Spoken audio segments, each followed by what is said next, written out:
The dog knew before he did. That's what Elias Grant would tell himself later, when the silence of the forest became too loud and the questions wouldn't stop echoing through the hollow spaces of his mind. Tucker, his 8-year-old wolf-dog hybrid with eyes the color of winter storms, had stopped dead on the morning trail that October, hackles raised like wire bristles, ears pinned flat against his skull as if he'd caught the scent of something that shouldn't exist. Elias had been living alone in the Montana wilderness for 15 years. 15 brutal, quiet years since the wildfire had taken Jonah Beckett and half the mountain with it. 15 years since he'd walked away from the ranger badge, the questions he couldn't answer, and the guilt that followed him like smoke. The high forests had become his sanctuary and his prison, a place where grief could age into something manageable, where the only voice that mattered was Tucker's occasional bark at prowling bears. He'd built his cabin with scarred hands on 60 acres of inherited land so remote that even the Forest Service had forgotten to mark it. No roads carved through the granite ridges. No power lines hummed overhead. Just lodgepole pine, morning fog, and the kind of solitude that either heals you or buries you alive. Tucker had been his constant companion through it all. Part rescue, part redemption. The pup had wandered into his clearing 7 years ago, starving and alone, and Elias had recognized something of himself in those desperate amber eyes. They'd survived together, two damaged souls who understood that some wounds never close, they just scar over. But Tucker wasn't barking at a bear now. He was growling. Low. Continuous. The kind of sound that made Elias's spine go rigid with instinct. Easy, boy. Elias adjusted the axe on his shoulder, the hickory handle warm against his palm. He'd been heading out to fell a dead pine for winter firewood, same route he walked every Tuesday morning. The cold was coming early this year, and he needed to stock up before the first snow locked the mountain down until spring thaw. Tucker refused to move. Every muscle in his body was coiled tight, his gaze locked on something just off the trail, a massive oak tree that had to be at least 3 centuries old. Lightning had split its trunk years ago, leaving a black scar that ran from crown to roots like a wound that never healed. Elias had passed this tree 1,000 times. Hell, he'd carved his initials into it his first week on the mountain, right below his grandfather's faded mark from 1952. But he'd never noticed the hollow before. It was chest height, hidden behind a curtain of wild ivy and deadfall that must have grown thick over the summer months. The opening was narrow, maybe 2 feet wide, but as Elias pushed the tangled vines aside, his breath stopped in his throat. There was a door. Not a natural cavity. Not a gap worn by rot or animals. A door. It was built into the living wood itself, fitted so perfectly that Elias would have walked past it for another 1,000 years if the ivy hadn't shifted. The edges were seamless, as if the tree had grown around it rather than over it. The hinges were iron, blackened with age but somehow untouched by rust. And when Elias reached out with trembling fingers, the surface was warm beneath his palm, pulsing faintly like living flesh. Tucker whined. High. Desperate. A sound Elias had never heard from him before. What the hell? The words died in Elias's throat. He pulled his hatchet from his belt and began scraping away the moss that had sealed the edges. The more bark he cleared, the more impossible it became. The door wasn't just set into the tree. It was part of it. The wood grain flowed seamlessly from trunk to door panel, as if they'd been born together, grown together, breathed together for centuries. His grandfather had never mentioned this. Neither had Jonah, who'd mapped every inch of these mountains. The forest around them had gone completely silent. No wind rustling through the pines. No birds calling their morning songs. Just the ragged sound of Elias's breathing and Tucker's low warning growl that seemed to vibrate through the earth itself. Elias gripped the iron handle. It was shaped like a twisted root, organic and ancient, and it fit his palm as if it had been waiting for him. He pulled. Nothing. He braced his boot against the trunk and pulled harder. The door shuddered once, a tremor that ran through the entire tree, and then, with a soft hiss of escaping air, it swung inward. Cold air rushed out, carrying the smell of rain-soaked earth and wood smoke and something else. Something mineral and deep, like the bottom of forgotten wells or the breath of caves that had never seen daylight. Tucker backed away, whining louder, his tail tucked tight between his legs. Inside the hollow was darkness. Absolute, swallowing darkness that seemed to drink the morning light. But as Elias's eyes adjusted, he saw something that made ice crawl down his spine. Stairs. Stone stairs, worn smooth by countless feet, spiraling down into the earth beneath the tree. Jesus Christ! Elias whispered. He fumbled for his flashlight, hands shaking as he aimed the beam into the opening. The light cut through the dark, illuminating perfectly carved steps that descended in a tight spiral. The walls were living rock, and along them ran strange markings, symbols or scratches, that formed vertical lines like tree rings counting time no human should remember. This wasn't a smuggler's cache. This wasn't an old mining tunnel. This was something that shouldn't exist. Tucker barked once, sharp, urgent, and lunged forward to clamp his teeth on Elias's jacket, trying to pull him back. "I know, boy. I know." But Elias didn't know anything. Every instinct screamed at him to seal the door, forget what he'd seen, go back to his cabin and his routine and his carefully constructed isolation.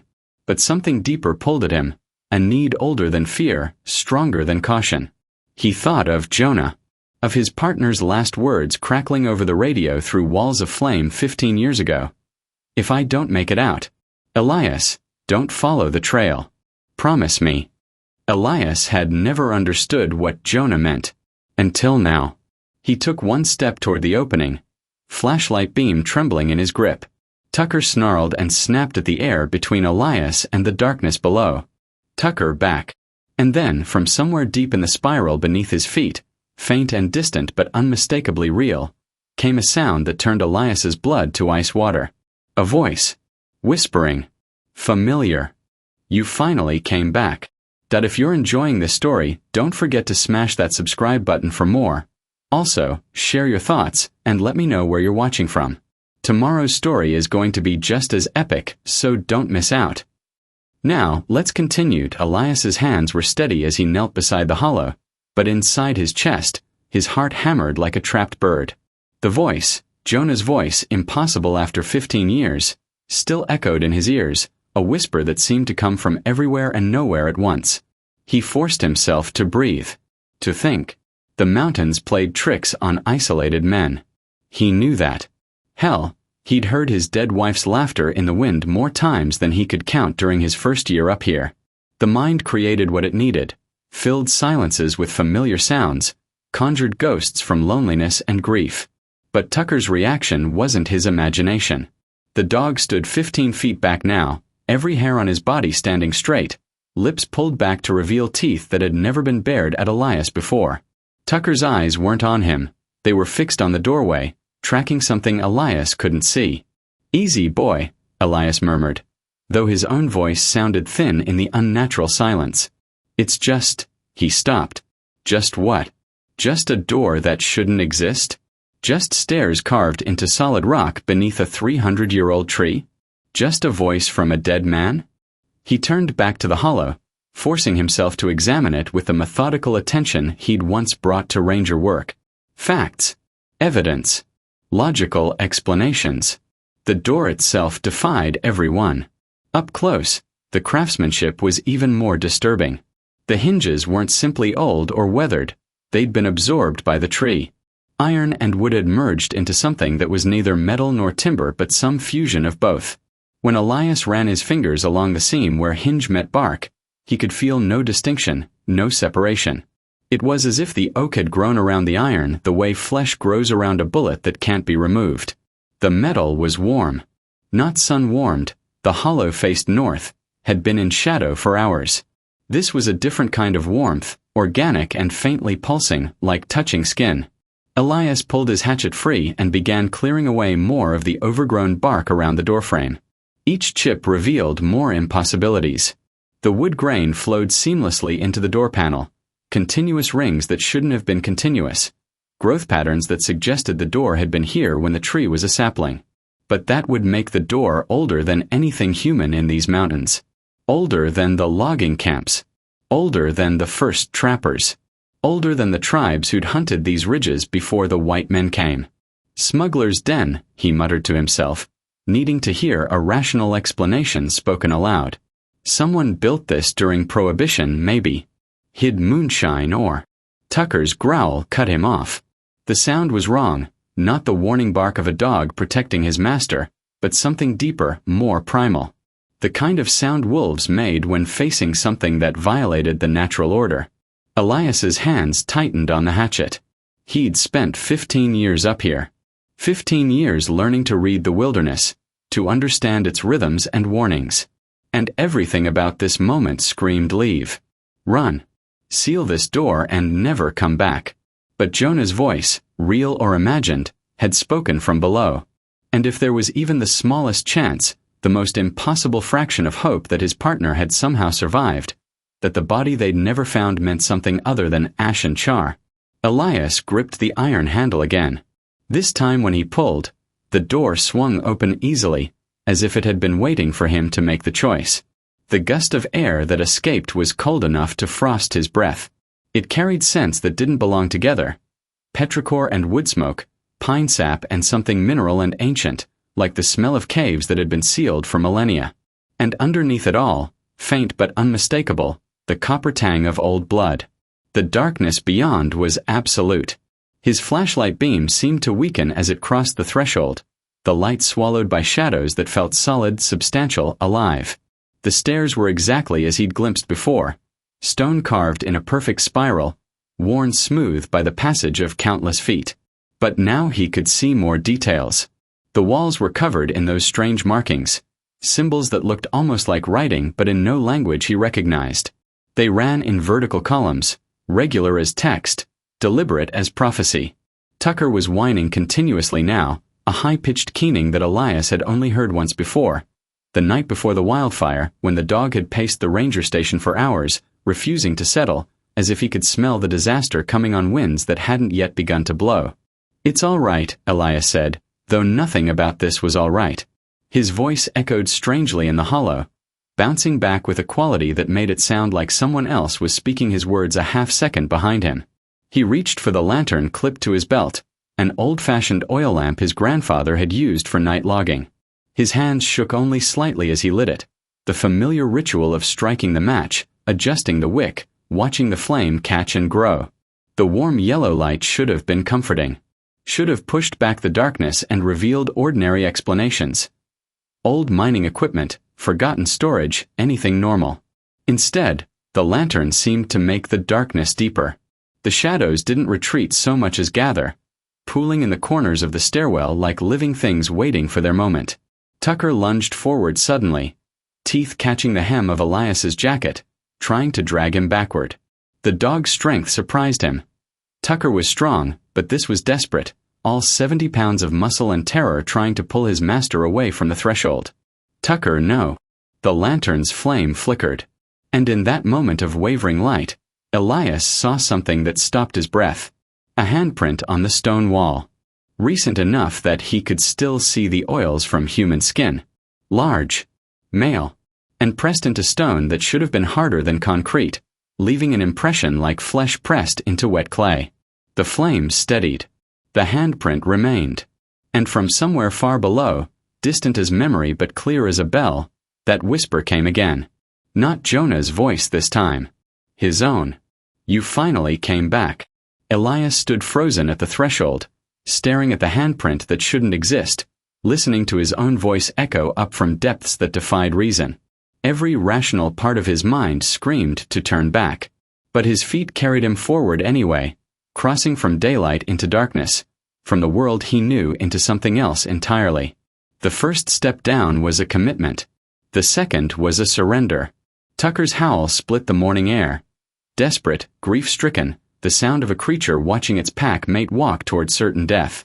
The cry echoed down the stairwell, bouncing off stone walls and returning distorted, until it sounded like a dozen dogs mourning in unison.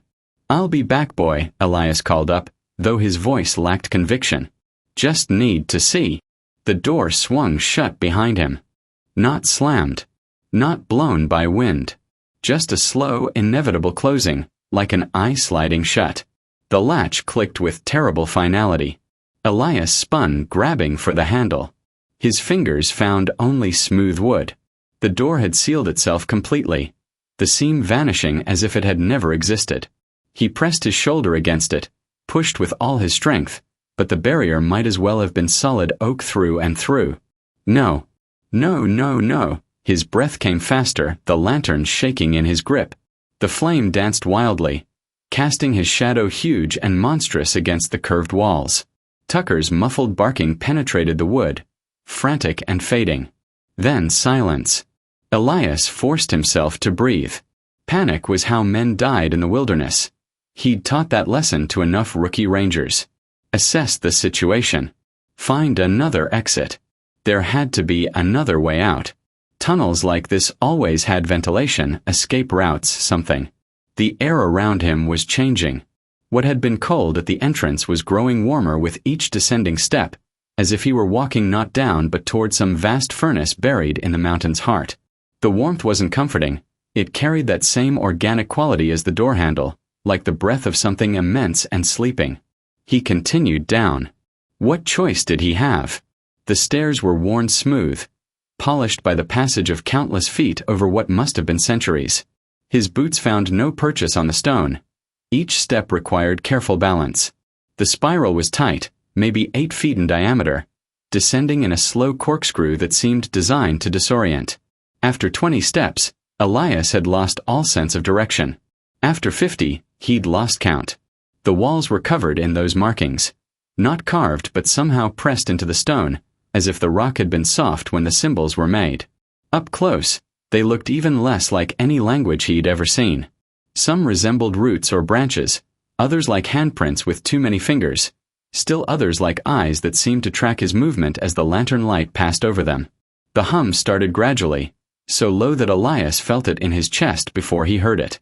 A vibration that traveled through the stone walls, rhythmic and steady, like a massive heartbeat deep beneath the mountain. It made his teeth ache and his vision blur slightly at the edges. Deeper. The stairs seemed endless, spiraling down past any reasonable depth. He should have reached groundwater by now, or hit bedrock or something. Instead, the tunnel only grew warmer, the air thicker, heavy with moisture and that copper blood smell that grew stronger with each step. The staircase finally opened into a narrow tunnel. The ceiling was lower here, forcing Elias to duck. The walls pressed close on either side, close enough to touch both at once if he spread his arms. The symbols were different here, less like writing and more like warnings. Repeated patterns of the same image. A tree with roots that went down and down and down, far deeper than any tree should grow, spreading into shapes that looked disturbingly like reaching hands. His boot hit something that skittered across the stone. Elias lowered the lantern, kneeling carefully in the confined space. There, half buried in the fine dust that covered the tunnel floor, was a compass. Brass old, the kind that rangers used to carry before GPS made them obsolete. The kind Jonah had always preferred, claiming satellites couldn't be trusted in heavy weather. Elias's hands shook as he picked it up. The metal was warm, as if recently held. He turned it over, already knowing what he would find engraved on the back. J.B. Jonah Beckett. The compass that had been on Jonah's belt the day he disappeared. The compass that should have burned with him in the fire that consumed 12,000 acres and left nothing but ash. The needle inside spun lazily, pointing not north but down. Always down, no matter how Elias turned it. Above him, impossibly far above now, Tucker's howl penetrated the stone. The sound rolled through the tunnel like thunder, making the walls vibrate, making dust fall from the ceiling in fine streams. The howl went on, rising and falling, until it didn't sound like a dog anymore but like something wild and ancient giving voice to grief that predated language. Elias clutched the compass, Jonah's last words echoing in his memory. The radio transmission that had come through broken and smoke-choked the day of the fire.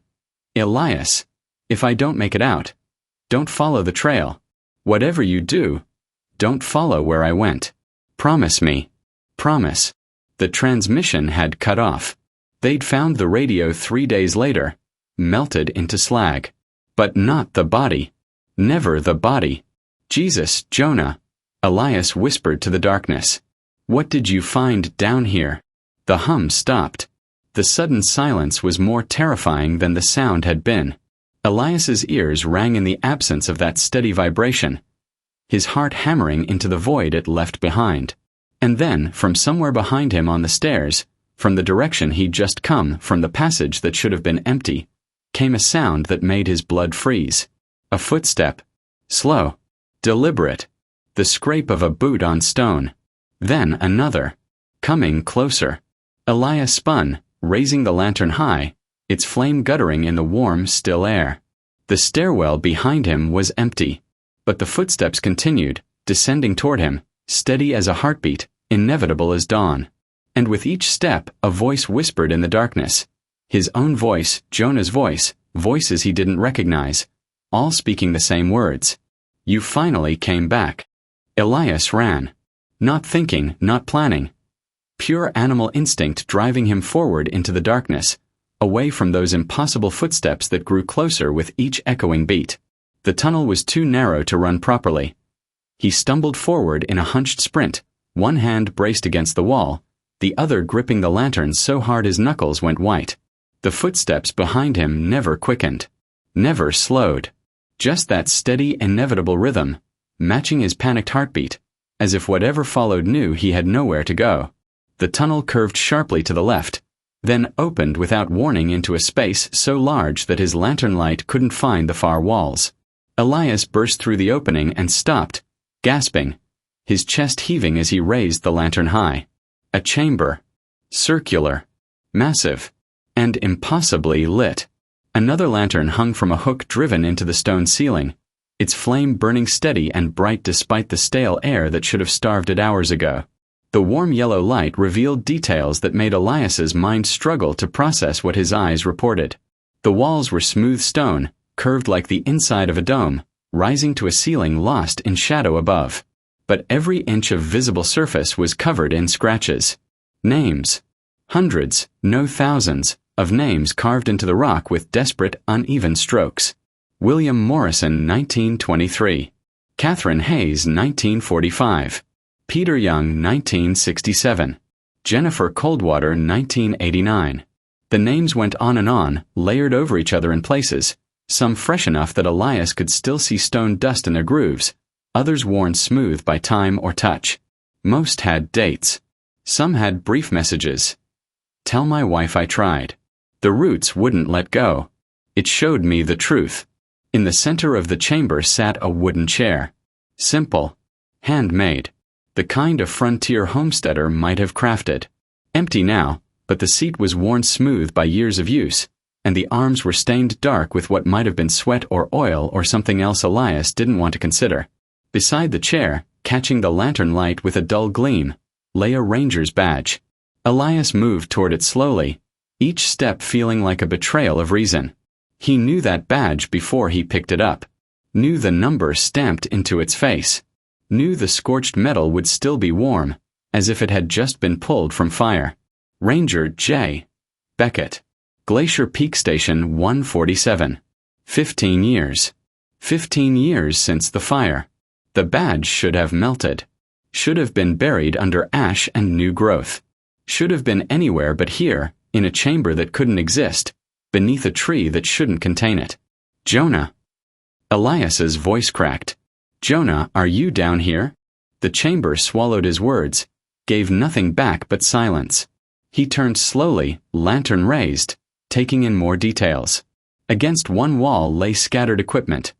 Rusted mining picks from the look of them, a canvas bag that disintegrated when his boot touched it, and a journal. Leather-bound, cracked with age but somehow intact. Elias knelt beside it, his hand trembling as he opened the brittle pages. The handwriting inside was cramped, frantic, growing more desperate with each entry. June 3rd, 1934. Struck a new vein today. Goes deeper than any we've found. The men say they hear singing in the rock. June 8th, 1934. 3 men refuse to go back down. Claim the tunnel is growing on its own.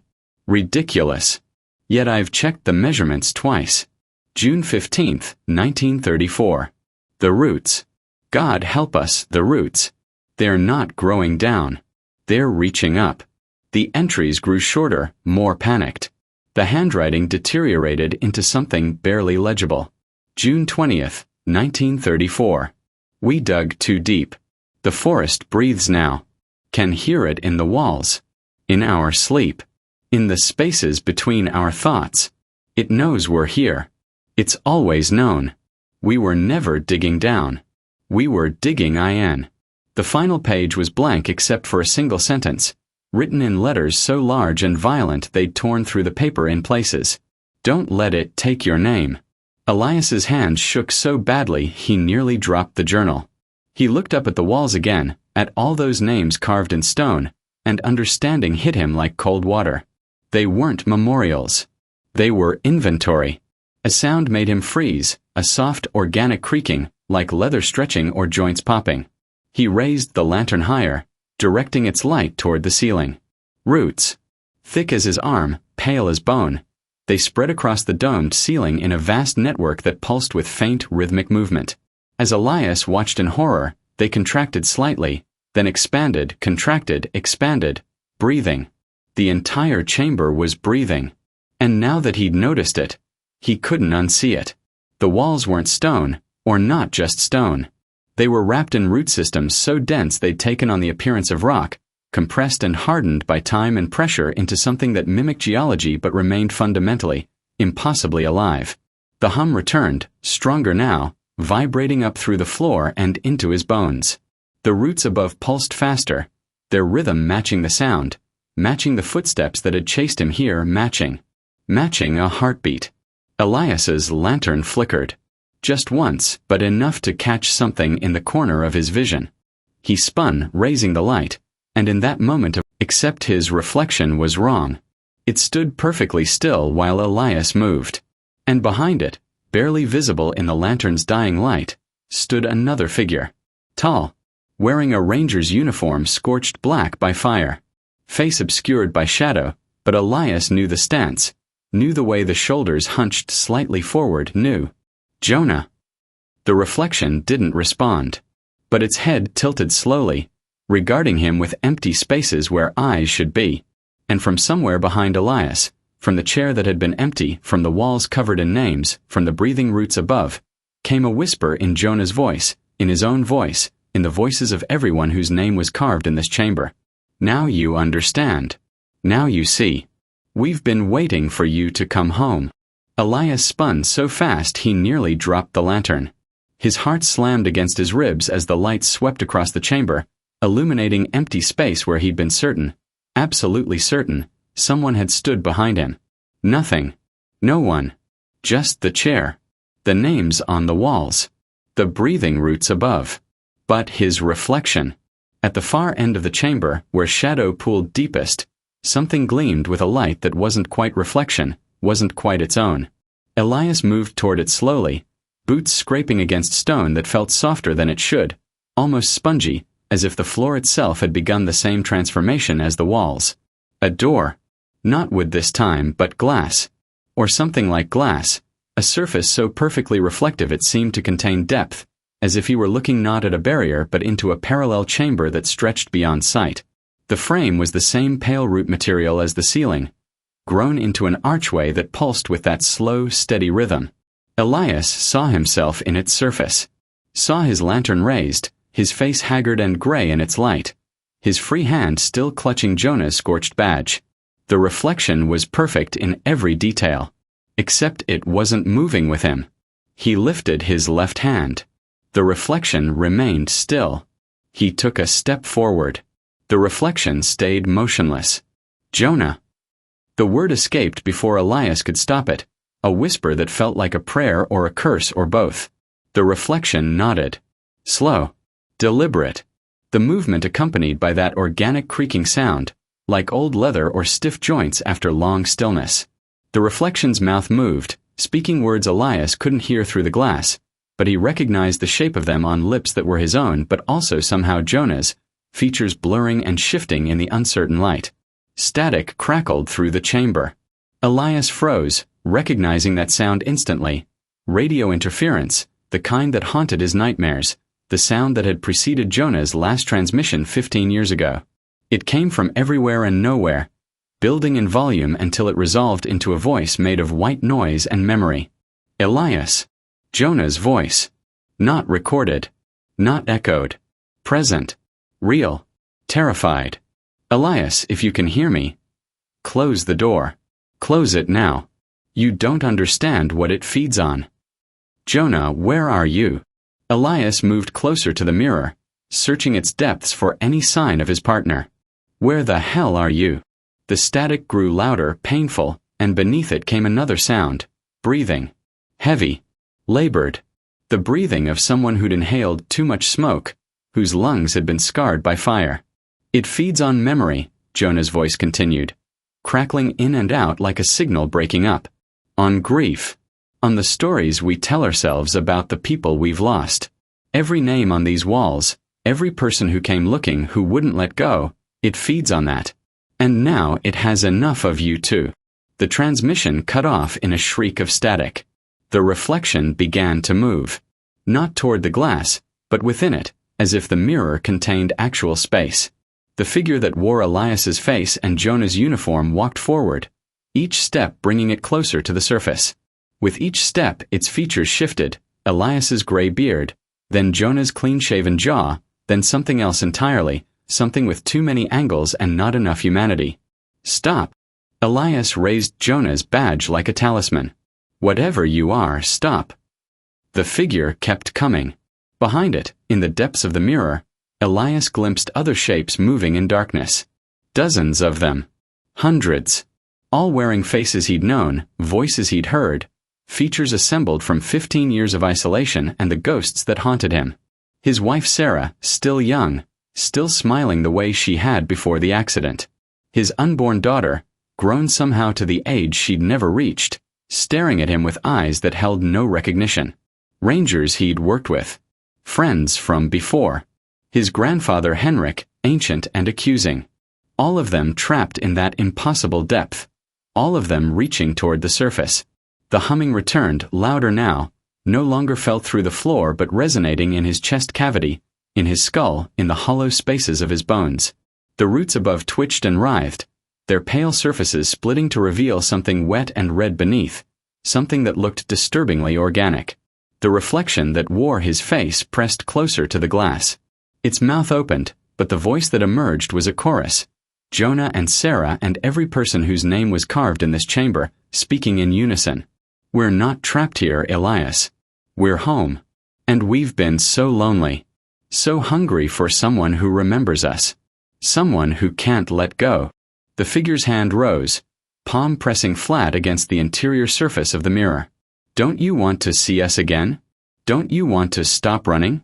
We can all be together here. Forever. The forest will keep us. The roots will hold us. We'll never be alone again. Elias backed away, shaking his head. You're not real.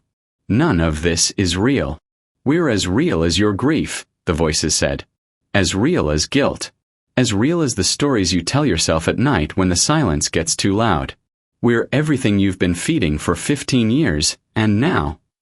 The mirror door shuddered. A crack appeared in its surface, running from top to bottom like a wound opening. The humming became a roar. The roots above convulsed, beginning to lower, reaching down toward Elias with pale fingers that had never been fingers until this moment. The reflection smiled with his mouth, with Jonah's mouth, with mouths that belonged to everyone he'd failed to save. And then, from the other side of the glass, from that impossible depth where the dead walked and waited, a hand pressed against the surface. Real. Solid. Leaving a print in condensation that shouldn't exist. The fingers spread slowly, deliberately, and began to push through. The glass bent inward like membrane, like skin, stretching but not breaking, allowing that hand to reach through from whatever lay beyond, reaching for Elias, reaching for the living warmth that had been absent from that cold depth for so long. The radio crackled one final time, Jonah's voice screaming through the static. Run! Elias stumbled backward as the hand pushed further through the mirror's surface, fingers pale and grasping, nails blackened as if by fire. The glass stretched like rubber, like flesh, distorting around the wrist as it reached deeper into the chamber. His back hit the wall behind him, and the stone was warm. Not warm like sun-heated rock. Warm like skin. Warm like the flank of a living animal, pulsing with blood and breath beneath the surface. Elias jerked away with a strangled cry, But his hand had already made contact with one of the carved names. The moment his palm touched those desperate scratches in the stone, sound exploded through his skull. Screaming. Distant but clear, as if carried on wind from somewhere impossibly far away yet terrifyingly close. Dozens of voices crying out in terror, in agony, in the final moments before understanding became irrelevant. He heard words in the chaos. It won't let me go. The roots, oh God, the roots are inside. My name, it's taking my name, I can't remember my. Elias yanked his hand back, gasping. The screaming cut off instantly, but the echo remained, reverberating through his bones. He looked at the walls with new horror. Every name pulsed with faint bioluminescence now, glowing in rhythm with the humming that filled the chamber. Not carved into stone, carved into tissue, into something that had been alive when those desperate fingers scratched out their final messages, something that had absorbed those messages, consumed them, kept them. The roots above weren't just breathing. They were feeding. He could see it now, thin tendrils extending from the main root system, so fine they were nearly invisible, reaching down to touch each name on the walls. Where they made contact, the stone seemed to soften, to become translucent, and through it Elias could glimpse suggestion of movement, of shapes writhing in the rock itself, trapped and preserved like insects in amber. The chamber wasn't a room. It was an organ. "Oh Jesus!" Elias whispered. "Oh Jesus Christ!" The hand from the mirror had fully emerged now, followed by a wrist, a forearm. The figure behind the glass pressed closer, its features still shifting between faces Elias knew and shapes he didn't, but all of them reaching, all of them hungry. Above ground, impossibly far above, through stone and root and earth, Elias heard Tucker howling. The sound penetrated the chamber like a lance, pure and desperate, the cry of an animal that knew its pack was dying. The howl was accompanied by frantic scratching, digging, claws tearing at wood and dirt with single-minded fury. Tucker was trying to reach him, trying to dig through the hollow tree, through the door that had sealed itself, through reality itself to pull his master back to the world of daylight and sanity. The ground beneath Elias's feet trembled. Not an earthquake. Something else. Something vast shifting its weight, disturbed from ancient slumber by the commotion above. The tremor ran through the walls, through the floor, through the roots that formed the ceiling, and in its wake came a sound that made Elias's bladder nearly let go. A groan. Deep.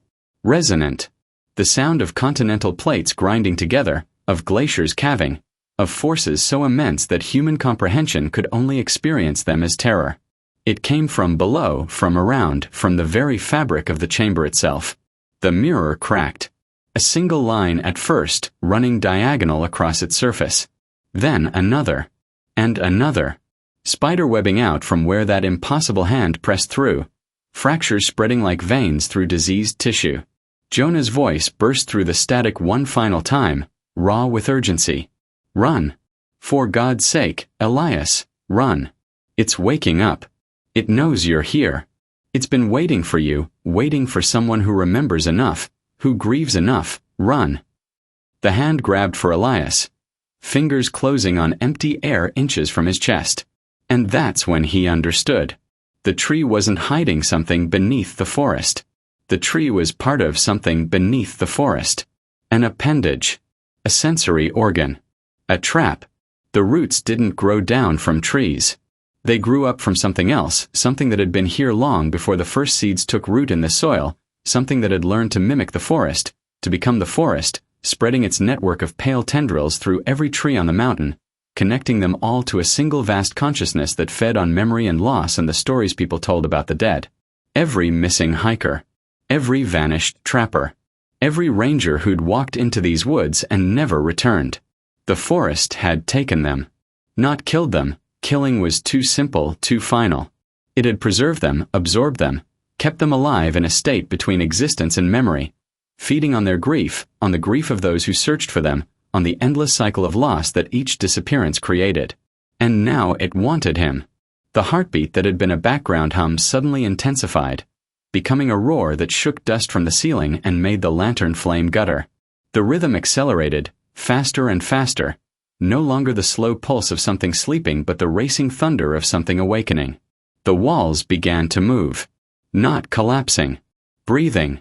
Expanding and contracting like the chambers of a massive heart, like the belly of something drawing its first breath after centuries of dormancy. The stone rippled, became translucent, and through it Elias saw the true structure of what surrounded him. Not rock but compressed root tissue, not a chamber but a cavity within something living, something that stretched for miles beneath the forest floor, something that was the forest floor, the mountain itself, everything he'd walked on for 15 years. The names on the walls began to scream. All of them, simultaneously. Voices pouring from the carved letters like blood from wounds. Thousands of voices crying out in unison, welcoming him, begging him to join them, promising him he'd never be alone again, never have to carry his grief alone again. The forest would hold him, keep him, make him part of something vast and eternal. Elias! Tucker's howl cut through the screaming, through the roar, through the breathing walls and the reaching hands and the voices that promised peace through surrender. His dog. Still fighting. Still trying to save him. The mirror shattered. Glass exploded outward in a cascade of glittering shards that dissolved into smoke before hitting the ground. The hand that had been reaching through grabbed at Elias, fingers closing around his jacket collar, pulling him toward the shattered frame and the darkness that lay beyond. Elias didn't think.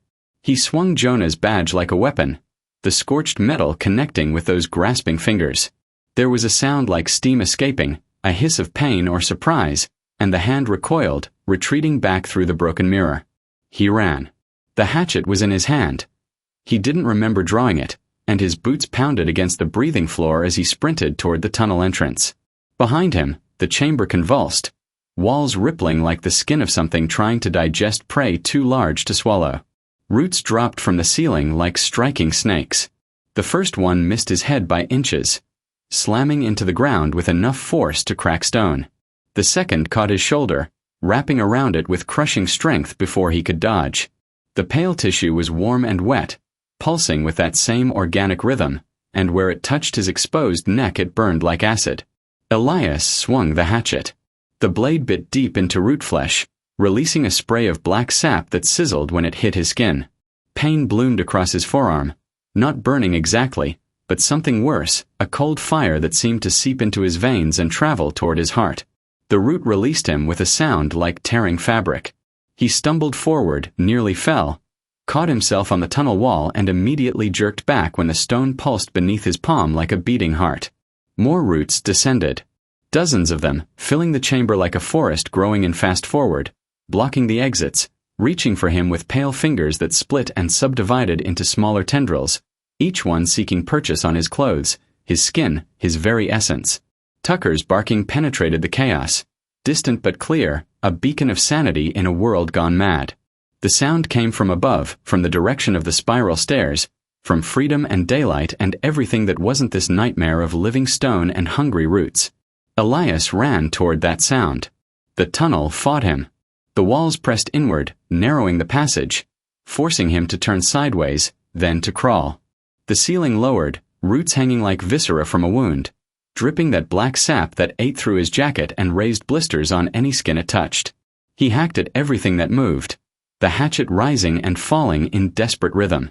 Each cut released more of that caustic fluid, more screaming from the walls themselves. Not metaphorical now but actual screams, the sound of something vast in agony, something that had never expected prey to fight back. The stairs appeared ahead, that tight spiral ascending into darkness. Elias hit them at full speed, taking the steps 3 at a time despite their worn surfaces, despite the roots that whipped at his legs, despite the voice in his head screaming that he'd never make it, that the door had sealed, that he was trapped in the belly of something that would never let him go. Tucker's barking grew louder. Closer. The dog was right above the door now, tearing at the wood with claws that must be bloody and broken, howling with a fury that transcended animal instinct and became something almost human in its grief. The staircase began to shift beneath Elias's feet. The steps didn't collapse so much as transform, stone softening into bark, into root tissue, into a surface that grabbed at his boots like quicksand. He felt himself sinking, the stairs becoming a funnel, a throat, trying to pull him back down into the chamber that had become an active digestive system. No. Elias swung the hatchet wildly, embedding it in the wall for leverage, pulling himself upward hand over hand. His boots lost purchase entirely. legs dangling over the abyss as the stairs beneath him continued their transformation, becoming a smooth slope of pulsing tissue that led only down. Hands formed in the wood below him, not reaching through like the figure in the mirror, but growing from the surface itself. Fingers of bark and sap, dozens of them, hundreds, all the hands of all the people whose names were carved in the chamber, all reaching up to pull him back, to make him join them, to end his lonely grief by making him part of something eternal. They grabbed his legs, his waist. One hand closed around his ankle with crushing force, and Elias felt himself slipping, the hatchet blade beginning to tear free from the wall, his grip weakening as those impossible hands pulled him down into the breathing darkness. Tucker's barking became frantic. Elias could hear the splintering of wood, the sound of the dog throwing his entire body against the sealed door, could hear the whining desperation between barks, could hear. The door exploded inward in a shower of bark and splinters. Light flooded the stairwell. Real light, sunlight, the golden rays of late morning that seemed to burn the reaching hands like holy water. They recoiled, hissing, pulling back toward the shadows. And in that shaft of blessed daylight, silhouetted against the forest beyond, Tucker crouched at the threshold. Their eyes met. Man and dog. Partner and pack. The bond forged over 7 years of solitude and survival and unspoken understanding. The hands around Elias's ankle tightened, yanking hard, pulling him down. He felt his grip on the hatchet failing, felt himself sliding backward into the throat of the thing that wanted to consume him. Tucker didn't hesitate. The dog launched himself into the hollow, 70 pounds of muscle and loyalty and love, diving down into the darkness without a sound except for the clicking of his claws on the transformed stairs. Tucker, no. But the dog was already past him, was already attacking the hands that held his master, teeth tearing at root flesh, body positioning itself between Elias and the reaching darkness below. A root wrapped around Tucker's chest, lifting the dog off his feet. Another coiled around his throat. The wolf dog snarled and thrashed, refusing to let go even as more roots emerged to bind him, to pull him down into the depths where Elias could still hear the screaming names, the hungry voices, the heartbeat that had become a roar of triumph. The hands released Elias's ankle. They wanted the dog instead. No. Elias screamed. Take me. Take me, you bastard, take me. But Tucker was already being dragged down, already disappearing into the throat of the stairwell, amber eyes locked on Elias's face, tongue lolling in what might have been a final goodbye or might have been a command. Run. Elias's world collapsed to a single point of focus. Tucker's eyes, already being swallowed by the darkness below, still holding his gaze with an intelligence that transcended animal instinct. Then the dog did something impossible. Tucker twisted in the root's grip, jaws snapping not at the tendrils holding him but at something on the transformed stairs below. His teeth closed on an object half buried in the root flesh, and with a violent jerk of his head, he tore it free. The compass. Jonah's compass, the one Elias had dropped in his panic. It flew through the air, spinning end over end, and landed on the stairs beside Elias's hand. The moment it made contact with his skin, the roots holding Tucker convulsed as if electrocuted. The dog didn't waste the opening. He surged upward, breaking free from weakened tendrils, his growl deepening into something primal and ancient. Not the sound of a domesticated animal but of something wild, something that had hunted these mountains long before men built cabins or carved trails. Tucker hit the stairs beside Elias, teeth still bared, and began tearing at the roots with savage efficiency. Each bite sent tremors through the entire structure, as if the dog's very presence caused pain to whatever vast thing surrounded them.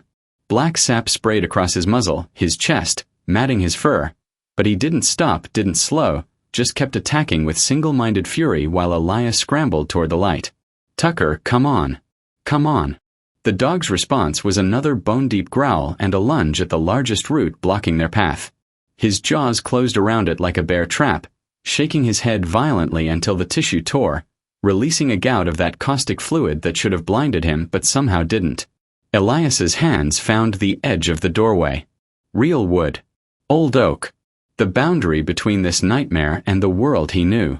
He pulled himself up, muscles screaming, and reached back for Tucker. Boy. Here. Now. Tucker released the root and leaped. For one heart-stopping moment he was airborne, suspended between the reaching darkness below and the sunlight above. His body stretched to its full length, amber eyes locked on Elias's face. Then he was through, crashing into Elias's chest with enough force to knock them both backward out of the hollow and into the blessed ordinary dirt of the Montana forest floor. The roots didn't follow. The moment Tucker cleared the threshold, they recoiled as if burned, retreating back into the hollow with a sound like a wave pulling back from shore. The darkness pulled in on itself, contracting, and for just a moment Elias glimpsed the chamber far below, saw the mirror's shattered frame and the walls covered in screaming names and the vast network of pale roots that pulsed with frustrated hunger. Then light flooded the hollow.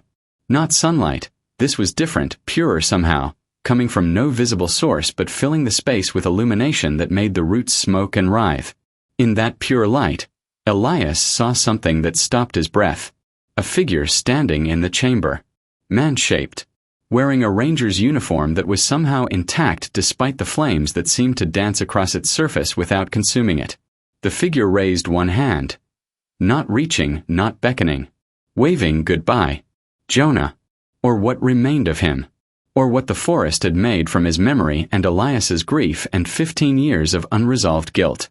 The figure's mouth moved, forming words Elias couldn't hear but understood anyway. Let go. The light intensified, became blinding, and in its glare the roots blackened and crumbled. The walls cracked and fell, the entire chamber collapsing inward like a lung deflating. The spiral stairs fractured, stone turning to dust, the symbols carved in the walls flashing once with brilliant luminescence before winking out forever. The door slammed shut. Not the slow, inevitable closing from before. This was violent, final, the oak sealing itself with a sound like thunder, bark flowing like water to cover the seam until no trace of an opening remained. The tree groaned, shuddered once from roots to crown, and then was still. Elias lay in the dirt, gasping, his body covered in burns from the sap, his mind reeling from what he'd just escaped. Beside him, Tucker. Tucker wasn't moving. No. Elias rolled over, ignoring the pain that shot through his blistered arms. No, no, no. Tucker. Tucker, boy. Come on.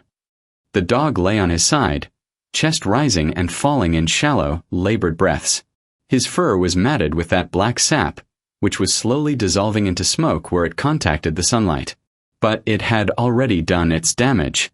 Elias could see chemical burns spreading across Tucker's chest and flanks, could see the way the dog's eyes had glazed, unfocused. Stay with me, boy. Please. Please stay with me. Elias gathered the dog into his arms. Tucker was heavy, dead weight, body going limp, and felt hot tears streaming down his face. After everything, after 7 years together, after Tucker had just saved his life, thrown himself into literal hell without hesitation, this couldn't be how it ended. His hand, searching for Tucker's heartbeat, found something else in the dog's fur. A tag. Not the one Elias had put on his collar 7 years ago when Tucker had wandered into his clearing. This tag was older, scorched by fire, barely legible. But Elias could make out the words stamped into the metal. Glacier Peak K9 Unit. Handler. J. Beckett. Bloodline. Sierra's line. The breath left Elias's lungs. Tucker hadn't just wandered into his clearing 7 years ago. The dog had been searching, had been drawn to the one man who might remember, who might still carry the scent of his handler's partner, who might. You were his, Elias whispered. You were Jonah's dog's. Oh God. You knew. You always knew. Tucker's eyes focused for just a moment, meeting Elias's gaze.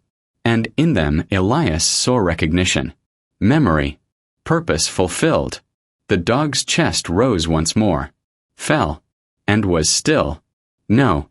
No, please, Tucker. But the amber eyes had already dimmed, fixed on some point beyond sight. The wolf dog who had saved him, who had been trying to save him from the very first moment they met, who had been completing a mission his bloodline had carried for 15 years. Gone. Elias clutched the still body and wept as he hadn't wept since Sarah died. Great heaving sobs that shook his entire frame. Around him, the forest slowly came back to life. Birds began singing again. Wind rustled through the pines. The world resumed its normal rhythm. indifferent to the sacrifice that had just been made in its depths. Behind him, the hollow tree stood silent. But from within its sealed trunk, faint as a whisper, steady as eternity, Elias could hear it. A second heartbeat. Still beating. Still waiting. Still hungry. 3 weeks passed before Elias could bring himself to return to the ridge. 3 weeks of sitting in his cabin, staring at the items arranged on his handmade table like relics in a shrine. Jonah's scorched badge, the compass with its endlessly spinning needle, and Tucker's collar with that fire-damaged tag that had revealed a truth 15 years in the making. The burns on his arms had healed, leaving scars that twisted like root patterns across his skin. The doctors in Glacier Creek, he'd finally broken his isolation, stumbled into town half-dead and incoherent, had asked questions he couldn't answer. Chemical burns from an unknown substance. Exposure. Dehydration. Trauma. They'd wanted to keep him for observation.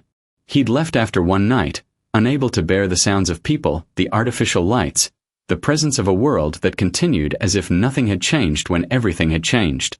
He'd buried Tucker on the ridge overlooking the valley, in a spot where the morning sun painted the peaks gold and the wind carried the scent of pine and granite.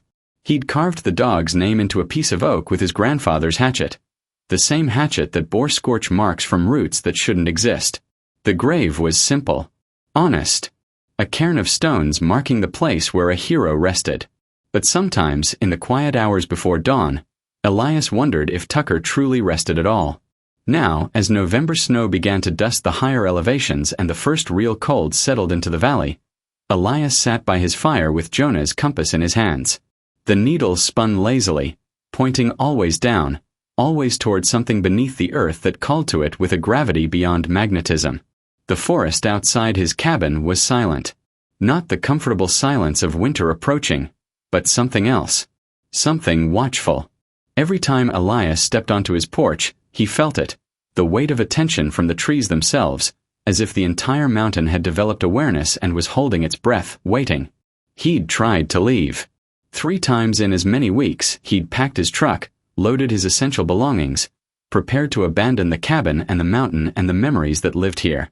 3 times, he'd made it as far as the trail leading down to the main road before something stopped him. Not fear. Not the practical concerns of an old man starting over in a world he'd fled decades ago. Obligation. The compass spun in his palm, and Elias heard Jonah's final words as clearly as if his partner stood beside the fire. Let go. But how could he? How could he walk away knowing what lived beneath this mountain, knowing that other hikers would come, other lost souls seeking solitude, other people grieving enough to feed the hunger that waited in the roots? The scratching started just after midnight. Elias sat bolt upright in bed, heart hammering as the sound echoed through his cabin. Deliberate. Persistent. Claws on wood, dragging down the length of his front door in a pattern he knew as intimately as his own heartbeat. Tucker's pattern. The way the dog had always asked to be let in when Elias had accidentally shut him out. No, Elias whispered to the darkness. You're dead.